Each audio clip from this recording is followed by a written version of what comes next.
First, drag your photo onto the timeline. Keep in mind, this effect only works on photos, not videos.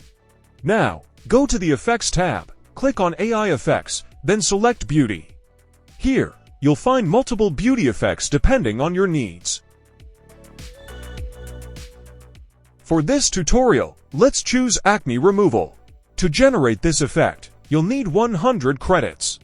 If you don't have enough credits, you can always top up. Now, click on Generate. You can check the progress here.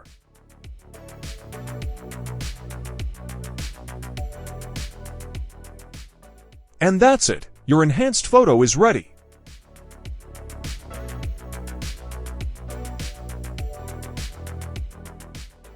Now, let's make it even better. Bring the newly generated photo onto the timeline.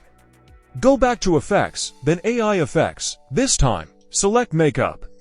Choose your favorite makeup style and apply it to the photo. This effect will cost 95 credits. And that's it, your final result is ready.